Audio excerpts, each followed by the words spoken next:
I was packing my laptop when I heard his heavy footsteps behind me. Derek, our department head, slammed a thick folder on my desk so hard my coffee mug rattled. "The Peterson presentation needs to be finished tonight," he said, his voice cold as winter air. "Board meeting's at 8 tomorrow morning." My stomach dropped. That was his project, not mine. I'd already worked 12 hours today, skipping lunch to finish reports he'd dumped on me last minute. "Derek, my shift ended an hour ago. I've completed everything you assigned me this week." His face turned red. "You don't get to decide when you're done. Stay here and finish this, or find another job." He grabbed his coat and briefcase, heading toward the door. "Lock up when you're finished." I heard the main door slam shut, then silence. I rushed to the front entrance, grabbed the handle, and pulled. Nothing. I pushed, twisted, pulled again. The door wouldn't budge. My heart started racing as I banged on the glass. Derek, come back!" My phone buzzed with a text from him. "Maybe next time you'll listen when I give you an assignment. Work hard tonight." I was trapped. I tried every door in the office. The back exit, the emergency stairs, even the supply closet that sometimes led to the maintenance hall. Every single one was locked tight. My hands shook as I tested each handle twice, then 3 times, hoping I'd miss something. The office felt different in the dark. The computers hummed louder. The air conditioning clicked on and off like a heartbeat. Outside, I could see people walking to their cars, going home to dinner, and families. I was stuck behind glass like a fish in a tank. I found a granola bar in my desk drawer and ate it slowly, trying to make it last. The vending machine was on the other side of a locked door. The water cooler sat just out of reach in the break room. I filled my coffee mug from the bathroom sink and tried not to think about how long I might be here. By midnight, my eyes burned from the computer screen. I'd finished half the presentation, but my head pounded and my back ached from the cheap office chair. I curled up on the break room couch with my jacket as a blanket, listening to the building settle around me like an old house full of ghosts. I woke up with my neck twisted and my shoulder numb. Dawnlight filtered through the blinds, gray and cold. I looked like I'd been in a fight. Wrinkled clothes, smeared makeup, hair sticking up in all directions. I finished Derek's presentation with shaking hands, saved it 3 times, then sat staring at the locked door until I heard keys jingling outside. The cleaning lady, Maria, unlocked the door at 7 in the morning. She took one look at me and gasped. "Honey, what happened? You look terrible."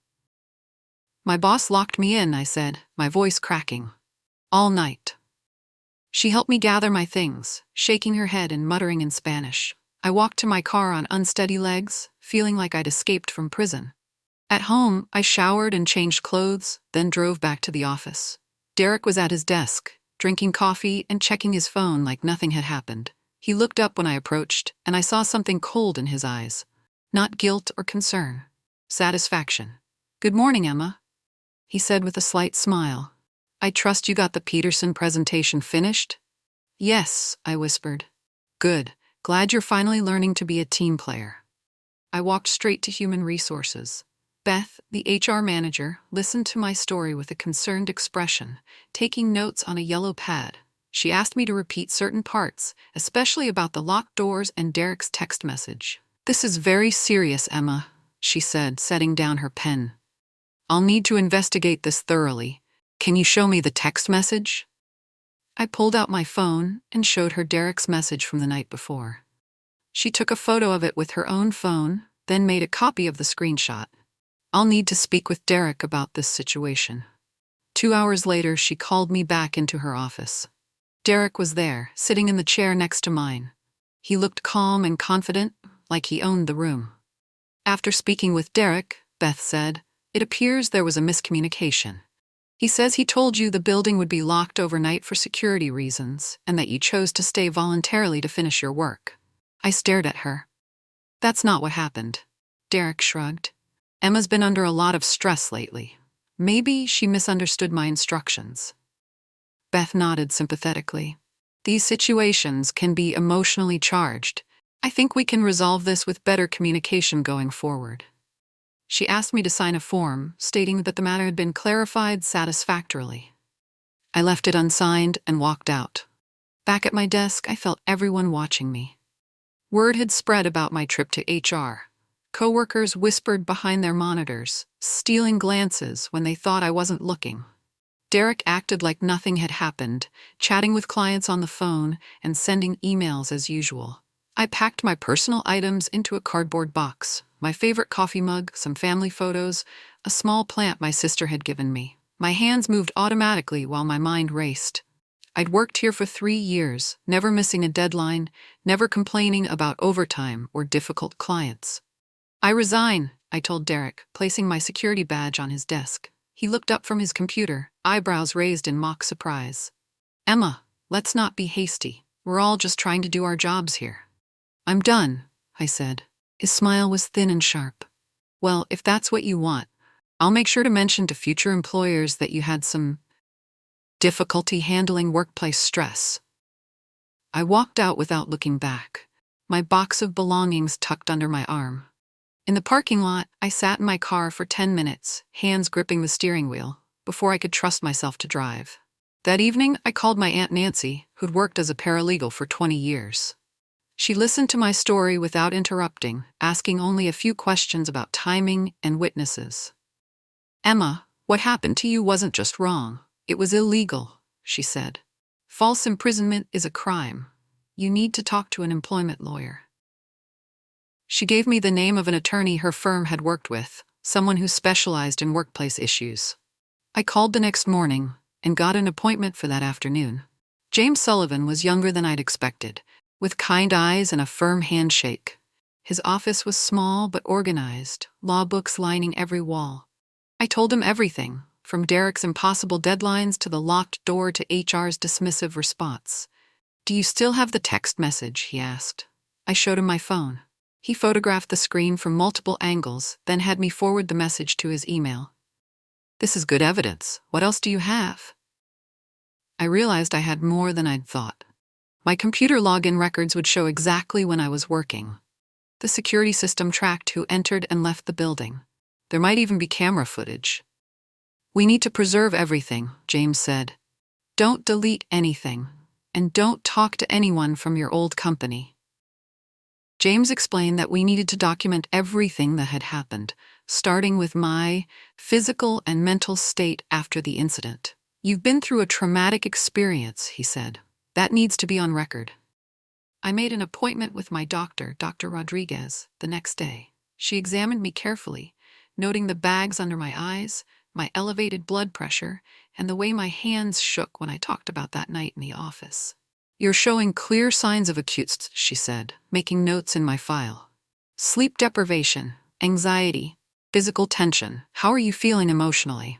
I tried to explain the panic I'd felt, trapped in that dark office with no way out. The fear that Derek might leave me there for days. The humiliation of HR treating me like I was crazy or lying. "I keep having nightmares," I admitted. "I wake up thinking I'm still locked in there." She prescribed medication for anxiety and recommended a few days off work to recover. But I was already unemployed, so the time off was involuntary. She documented everything in a detailed medical report, noting workplace trauma and unlawful confinement as contributing factors. James was pleased when I brought him the medical records. "This establishes the harm you suffered," he explained. "It's not just about being inconvenienced. You were genuinely hurt by what happened." While waiting for James to file preservation letters with my former company, I decided to do some investigating of my own. I drove back to the office building and walked around the outside looking for security cameras. There were several, one over the main entrance, another at the back door, and at least 2 in the parking lot. Inside the lobby, I approached the security desk. The guard on duty was someone I'd seen before, a friendly older man named Frank. "Emma," he said, looking surprised. "I thought you worked here. What are you doing visiting?" "I used to work here," I said carefully. "Frank, can I ask you something? Last Tuesday night, around 6:30, do you remember seeing Derek Martinez leave?" Frank checked his logbook. "Yeah, he left at 6:45. Seemed like he was in a hurry. Why? Was anyone else still in the building?" He flipped back through his pages. "According to this, you were. Your badge shows you didn't leave until 7 the next morning when Maria got there." He looked confused. "That's weird. Did you work all night?" I didn't answer directly, but I asked if he could make me a copy of that page. Frank hesitated, then shook his head. I probably shouldn't. But if someone official asks, like a lawyer or something, I'd have to show them. That was exactly what I needed to hear. James filed a formal preservation notice with my former company, demanding they preserve all security footage, badge access records, computer logs, and email communications from the day I was locked in. The letter was written in legal language that made it sound very serious and official. Within a week, we got a response from the company's lawyer. They acknowledged the preservation request and claimed they would comply in good faith. But James wasn't satisfied. Companies have been known to accidentally delete footage or claim systems malfunctioned, he explained. We need to move fast. He filed a motion in court asking a judge to order the company to immediately preserve all evidence. The judge granted it, giving the company just 48 hours to secure everything and provide an inventory of what they had. Meanwhile, James explained the different laws Derek might have broken. False imprisonment was the big one. You can't force someone to stay somewhere against their will. There were also workplace safety violations, possible wage and hour issues, since I'd been forced to work unpaid overtime, and potential retaliation claims. The text message is the smoking gun, James said. It shows intent. He locked you in on purpose as punishment for refusing to work overtime. The thought of Derek facing real consequences made me feel something I hadn't felt since that terrible night. Hope. A week later, my former coworker Lisa called me. We'd been friendly at the office, sometimes eating lunch together or chatting by the coffee machine. She sounded nervous on the phone. Emma? I probably shouldn't be calling you, but I thought you should know. Derek's been telling people you had some kind of breakdown, she said in a hushed voice. He's saying you chose to sleep in the office because you were having personal problems at home. My stomach turned. That's not true. I know. I was here that night, remember? I saw Derek leave before you. I even asked him if you were staying late again, and he just laughed and said, you'd figure it out. This was huge. Lisa had been a witness to Derek's behavior, even if she hadn't realized it at the time. I asked if she'd be willing to talk to my lawyer. I don't know, Emma. I still work there. If Derek finds out I talked to you... I understood her fear, but I also knew her testimony could make or break my case. Lisa, what he did to me was wrong. What if it happens to someone else? She was quiet for a long moment. Let me think about it. After we hung up, I called James and told him about the conversation. He was excited about the potential witness but warned me not to pressure Lisa or contact anyone else from the company. Let me handle that, he said. If we do this wrong, they could claim we're interfering with witnesses. 2 weeks after filing the preservation motion, James received a packet from the company's lawyers. It included an inventory of security footage, badge access logs, and other records. But when we looked through it, something was missing. There's no footage from the internal cameras, James pointed out, just the lobby and parking lot. The company claimed the internal cameras had been experiencing technical difficulties that week and weren't recording. It seemed awfully convenient. James immediately filed another motion, this time asking for permission to have our own technical expert examine the camera system. If they're lying about the technical problems, we'll be able to prove it, he said. The expert, a former police detective named Tom who specialized in digital forensics, met us at the office building the following week. The building management was cooperative. They didn't want to get caught in the middle of a lawsuit. Tom spent 2 hours examining the camera system and reviewing the digital records. When he finished, he had a satisfied look on his face. The internal cameras were working fine, he told us. Someone manually turned them off that Tuesday afternoon and turned them back on Wednesday morning. There's a log entry showing exactly when it happened. We had caught them in a lie. And the timing wasn't random. The cameras had been disabled just before Derek left that night. James decided it was time to involve outside agencies. He filed a complaint with OSHA, the federal agency that handles workplace safety, explaining that my employer had created a dangerous situation by trapping me in the building overnight. Buildings are required to have safe egress at all times, he explained. Employees can't be prevented from leaving in case of fire, medical emergency, or other situations. This is a serious safety violation. OSHA opened an investigation within days. An inspector visited the building and interviewed building management about their security procedures. She also requested copies of all the company's safety policies and employee handbooks. The company's handbook clearly stated that employees should never be prevented from leaving the building, and that any after-hours work was strictly voluntary. Derek had violated his own company's policies. Meanwhile, James was building relationships with other agencies. He contacted the State Labor Board about potential wage and hour violations. I'd been forced to work unpaid overtime under threat of termination. He also reached out to the district attorney's office about possible criminal charges for false imprisonment. "We're creating pressure from multiple directions," James explained. "Even if they want to fight the civil lawsuit, they can't ignore criminal charges or federal safety violations." I felt like we were building a wall of evidence around Derek, brick by brick. A month after I'd been locked in the office, Lisa finally agreed to meet with James. We met at a coffee shop downtown, far from our old workplace. Lisa looked nervous, glancing around like she expected Derek to jump out from behind a plant. James was gentle with his questions, letting Lisa tell her story in her own words. She confirmed that Derek had left before me that night, that he'd seemed to be in a good mood, and that he'd made a comment about me learning my lesson. "He's been weird since Emma left," Lisa added. "Paranoid. He keeps asking if anyone's been talking to lawyers or investigators. Last week, he made us all sign some kind of form saying we wouldn't discuss internal company matters with outsiders." That was interesting. The company was clearly worried about the case and taking steps to silence potential witnesses.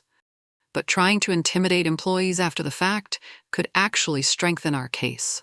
James asked Lisa if she'd be willing to testify if the case went to trial.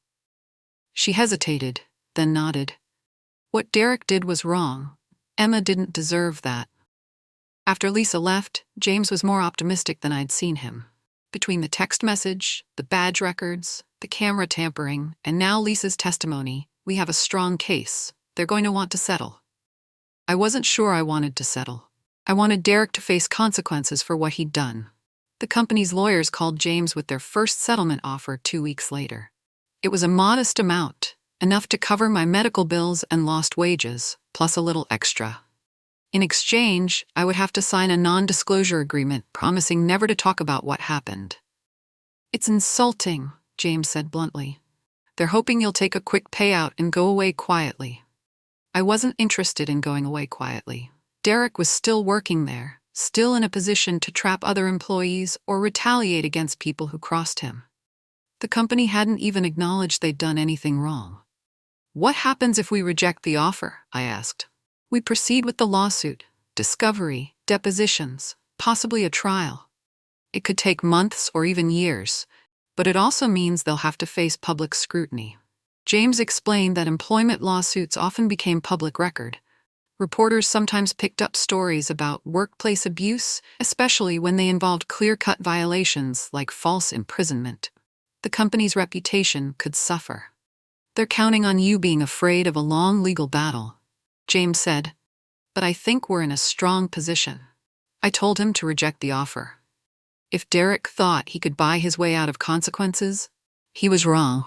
Within days of rejecting the settlement offer, strange things started happening. I got a call from a reporter asking about allegations of workplace misconduct at my former company. Someone had tipped off the press. Then I received a letter from a debt collection agency claiming I owed money for unauthorized use of company equipment during my last week of employment. The amount was small, but the timing was suspicious. James wasn't surprised. "This is retaliation," he said. "They're trying to make your life difficult, hoping you'll change your mind about the lawsuit." He filed a motion with the court asking for a protective order to stop the company from harassing me. He also added retaliation claims to our original lawsuit, which meant I could potentially recover more damages. The judge was not amused by the company's tactics. She granted the protective order and warned the company's lawyers that any further harassment of witnesses or plaintiffs would result in sanctions. But the damage was partly done. The stress of constant legal battles was wearing on me. I'd been unemployed for 2 months and was running low on savings. James assured me that was normal in employment cases, but it didn't make it easier. They want you to feel overwhelmed, he said. Don't let them win.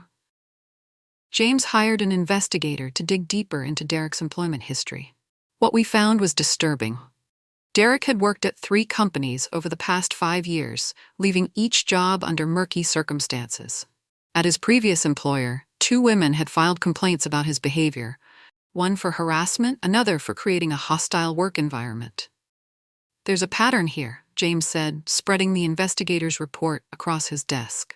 Derek has a history of targeting female employees who don't conform to his expectations. The investigator had also found something else interesting. Derek's LinkedIn profile claimed he had an MBA from a prestigious business school.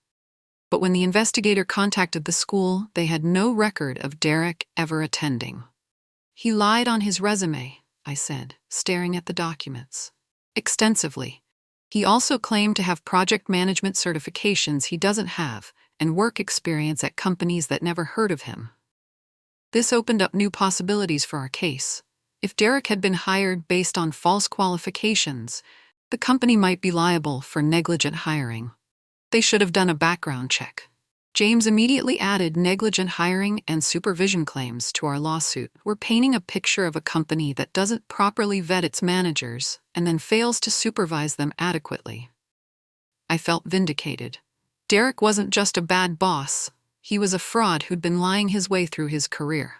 The OSHA investigation concluded with a formal citation against the company. The inspector found multiple safety violations, including improper egress procedures, inadequate emergency lighting, and failure to maintain safe working conditions for employees required to work after hours. The fine was substantial, $25,000. But more importantly, OSHA's findings supported our lawsuit. A federal agency had concluded that the company had violated workplace safety laws. James used the OSHA citation to strengthen our case. When a federal agency says you violated safety laws, it's hard to argue in court that you did nothing wrong, he explained. The company's lawyers seemed rattled. They filed motions trying to exclude the OSHA citation from evidence, arguing it was irrelevant to the false imprisonment claim. But the judge denied their motions. The safety violations are directly relevant to the plaintiff's claims, the judge wrote. They demonstrate a pattern of disregard for employee welfare. Around the same time, the State Labor Board concluded their investigation and found that the company had violated wage and hour laws by forcing me to work unpaid overtime. They ordered the company to pay back wages and penalties. Derek was also personally fined by the Labor Board for his role in the violations. It was the first time he'd faced individual consequences for his actions. 6 months after I'd been locked in the office, James received a call from the company's insurance carrier. They wanted to schedule a mediation session to try to resolve the case without going to trial. Their insurance company is getting nervous, James explained. They can see how much evidence we have, and they don't want to risk a big jury verdict. Mediation would involve both sides meeting with a neutral third party who would try to help us reach a settlement. It wasn't binding. If we couldn't agree on terms, the case would proceed to trial. The mediation was scheduled for the following month. James spent weeks preparing, organizing all our evidence into clear, compelling presentations. He wanted the mediator and the company's representatives to understand exactly what Derek had done and why it was so serious. They're going to try to minimize what happened, he warned me. They'll say it was just one night, that no lasting harm was done, that Derek made an honest mistake. We need to be ready to counter those arguments. I was nervous about facing the company's lawyers again, but I was also excited. After months of legal maneuvering, we were finally going to have our day to present the full case. Remember, James said, we're not just seeking compensation for you. We're trying to make sure this never happens to anyone else. The mediation took place in a conference room at a downtown law firm. On one side of a long table sat the company's legal team, 3 lawyers in expensive suits, plus Derek and the HR manager, Beth. On our side was James and me. The mediator, a retired judge named Patricia Wells, reviewed our case file and the company's response. Then she asked each side to present their version of events. James went first, methodically laying out the evidence. The text message, the badge records, the camera tampering, Lisa's testimony, Derek's history of misconduct, the OSHA citation, the labor board findings. It took 2 hours to get through everything. When James finished, Judge Wells turned to the company's lawyers. Their presentation was much shorter and focused on minimizing Derek's actions. They claimed it was an isolated incident, that Derek had made an error in judgment, and that the company had taken corrective action. "What corrective action?" Judge Wells asked. The lawyers exchanged glances. "Mr. Martinez received additional training on workplace policies," one of them said. Judge Wells looked skeptical. "He's still employed by the company?" "Yes, but in a different role with different responsibilities." I couldn't believe it. Derek was still working there, still drawing a paycheck, still in a position to harm other employees. After the initial presentations, Judge Wells met with each side separately. When it was our turn, she was direct. "You have an exceptionally strong case," she told us. "The evidence is clear and compelling. False imprisonment is a serious tort, and the additional violations you've documented make this even stronger." She explained that juries in employment cases were often sympathetic to workers who'd been mistreated by their employers. "The text message alone is devastating. It shows intent and premeditation." Judge Wells estimated that if we went to trial, a jury might award anywhere from $200,000 to $500,000 in damages. "But trials are always risky," she cautioned. "There's no guarantee." She asked what we wanted to achieve besides monetary compensation. I told her I wanted Derek held accountable and changes made so this couldn't happen to other employees. "Those are reasonable goals," she said. "Let's see if the other side is willing to meet them." When she returned from meeting with the company's lawyers, her expression was grim. "They're not taking this seriously enough," she said. "Their current offer is far too low, and they're refusing to admit any wrongdoing." James and I decided to reject their offer and prepare for trial. 3 weeks before trial, Derek made a critical mistake. Despite the court's protective order, he contacted my former coworker Lisa and tried to pressure her not to testify. Lisa recorded the conversation on her phone and immediately called James. In the recording, Derek could be heard threatening Lisa's job and making disparaging comments about me. "Emma's just trying to get rich by playing the victim," he said. "You don't want to get involved in her lies." James filed an emergency motion with the court, asking for sanctions against Derek for violating the protective order. The judge was furious.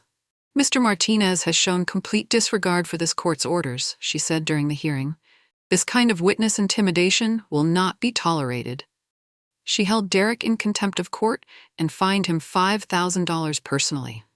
More importantly, she ruled that the recording of Derek threatening Lisa could be played for the jury as evidence of his character and pattern of retaliation.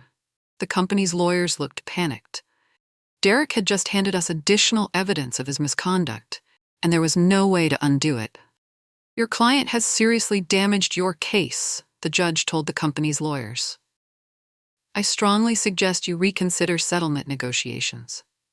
That afternoon, the company's lawyers called James with a much more substantial settlement offer. The new settlement offer was significant, enough to cover my lost wages, medical expenses, and emotional damages, plus punitive damages for Derek's misconduct. The company also agreed to implement new workplace safety policies and provide additional training for all managers, but the most important part was Derek's fate. As part of the settlement, Derek would be terminated immediately and would not be eligible for rehire. The company would also provide a neutral employment reference that wouldn't mention the reasons for his departure, but they wouldn't give him a positive recommendation either. "It's not perfect," James admitted. "He won't face criminal charges, and he'll probably find another job somewhere else. But at least he won't be able to hurt any more employees at this company." I struggled with the decision. Part of me wanted to go to trial, to make Derek face public accountability for what he'd done. But I was also exhausted from months of legal battles and ready to move on with my life. James helped me think through the pros and cons. A trial could result in a bigger verdict, but it could also go badly. Juries are unpredictable. And even if we win big, appeals could drag on for years. The settlement would give me financial security and ensure Derek faced consequences. It would also allow me to start rebuilding my career instead of spending more months focused on the lawsuit. After talking it over with my family, I decided to accept the settlement. The settlement was finalized on a Tuesday morning in James's office. The company's lawyers brought a cashier's check and a stack of legal documents to sign. Derek wasn't there. He'd already been escorted out of the building the day before. As I signed the final papers, I felt a mix of emotions. Relief that the ordeal was finally over. Satisfaction that Derek had faced real consequences. But also sadness that it had taken so much time and energy to get justice for something that should never have happened. James walked me to my car after the meeting. "You should be proud," he said. "You stood up for yourself when it would have been easier to just walk away. You've probably prevented this from happening to other people." I drove home and spent the rest of the day doing normal things: grocery shopping, cleaning my apartment, calling my sister. For the first time in months, I didn't have to think about lawsuits or depositions or evidence preservation. That evening, I got a text from Lisa. "Heard Derek got fired today. Thank you for not giving up." I realized she was right. If I'd accepted the company's first low-ball settlement offer, Derek would still be there, still in a position to abuse his power. By fighting back, I'd made the workplace safer for everyone. A week after the settlement, I started a new job at a marketing firm across town. My new boss, Carol, was everything Derek wasn't: respectful, supportive, and genuinely interested in helping her employees succeed. "We have a strict policy about work-life balance," she told me during my first day orientation. "No one is expected to work after hours unless it's a genuine emergency, and even then, it's always voluntary." The office culture was completely different. People left at reasonable hours. Managers treated employees like professionals, not servants. When someone needed to stay late for a deadline, everyone pitched in to help. I kept in touch with James, who'd become more than just my lawyer. He was a friend who'd helped me through one of the most difficult periods of my life. He told me that word had gotten around the legal community about Derek's termination, and that other employment lawyers were starting to get calls from his former employees at other companies. "You may have started something bigger than you realize," James said. "People who were afraid to speak up before are finding their voices." That made me feel good. Derek's pattern of abuse had gone on for years, but maybe now it would finally stop. 6 months later, I drove past my old office building on my way to lunch with a friend. I could see people through the windows, working at their desks, probably staying late to finish projects. But none of them were trapped. None of them were locked in against their will. I thought about that terrible night when Derek had left me in the dark, thinking he could punish me for standing up for myself. He'd probably expected me to quit quietly and never cause trouble. Instead, I'd fought back and won. The settlement money had given me financial security, but more importantly, the experience had given me confidence.